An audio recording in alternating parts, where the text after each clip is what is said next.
আমার হাতের মধ্যে এখানে কি দেখেন তো সবাই, বলেন এগুলা কি?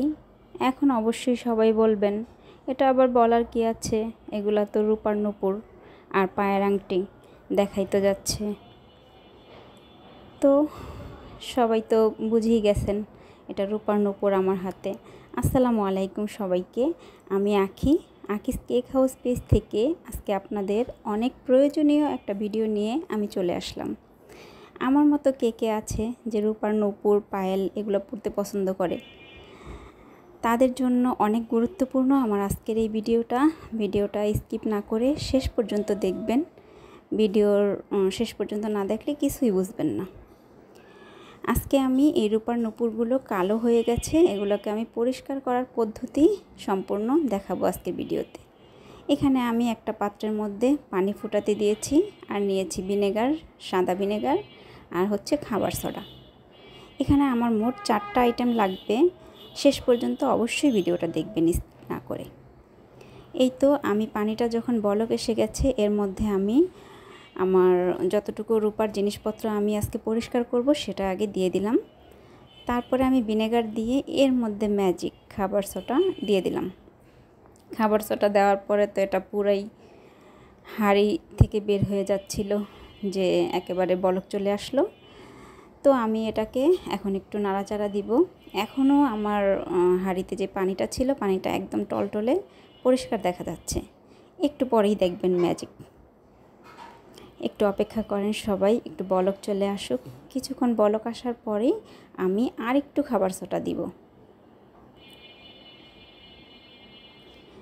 2বারে খাবার সোডাটা দিলে একটু তাড়াতাড়ি কাজ হয়। দেখুন আস্তে আস্তে পানির যেই সাদা রঙটা ছিল সেটা কিন্তু কালো হতে শুরু করে দিয়েছে। রূপার পায়েলের মধ্যে, নূপুরের মধ্যে যেই কালো আবরণটা ছিল, এটা আমাদের আশেপাশের ধুলাবালি, শরীরের ময়লা যাই হোক না কেন, এটা কিন্তু একেবারে উঠে যাচ্ছে। দেখেন সবাই, এটাকে আমি অনেকক্ষণ জাল করব, যতক্ষণ না পর্যন্ত মনে হয় যেটা ভালোভাবে পরিষ্কার হচ্ছে, ততক্ষণ পর্যন্ত চুলায় বলক দিয়ে নেব। এই তো যতটুকু সময় প্রয়োজন, 5 মিনিট, মিনিমাম 5 মিনিট বলক দিলেই হয়ে যাবে। কিছুক্ষণ এটাকে বলক দেওয়ার পরে দেখেন কালারটা কতটা চেঞ্জ হয়ে যাচ্ছে, দেখতেই পাচ্ছেন সবাই, ম্যাজিকের মতো। এই পদ্ধতিটা সবার জানা থাকলে কারোই আর দোকানে যেয়ে পলিশ করতে হবে না, পরিষ্কার করতে হবে না। এই তো এখন হচ্ছে লাস্ট ফিনিশিং। এখন এর মধ্যে দিব দাঁত ব্রাশ করার যে পেস্ট, যার ঘরে যেই পেস্ট আছে সেটা দিলেই চলবে। আমার কাছে হোয়াইট পেপসোডেন্ট ছিল, আমি এটা দিয়েই ভালোভাবে পুরনো একটা ব্রাশ দিয়ে ঘষা মাজা করে নিব। আবার সবাই বলবেন না যেন আমি দাঁত মাজার ব্রাশ দিয়ে কাজটা করতেছি, এটা কিন্তু পুরনো ব্রাশ।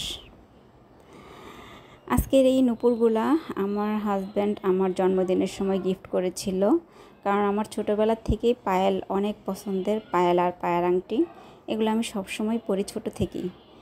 কিন্তু এইবার জন্মদিনে আমার হাজব্যান্ড এটা আমাকে গিফট করেছে। এখন যদি বলি বেটারে যে বেটা আবার সামনের জন্মদিনে আরেকটা পায়েল বানায় দিস, আমার তো এটা কালো হয়ে গেছে, বেটা কি দিবে স্যাচা। এজন্য পরিষ্কার করার পদ্ধতিটা জেনে নিলাম।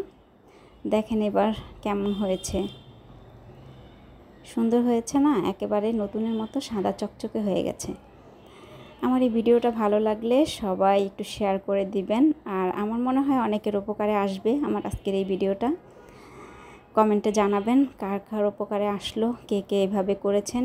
আর যদি কোনো প্রবলেম হয় তাহলে আমাকে কমেন্ট করবেন, আমি বলে দেব ভুল ত্রুটিগুলো। আসসালামু আলাইকুম সবাইকে, আল্লাহ হাফেজ।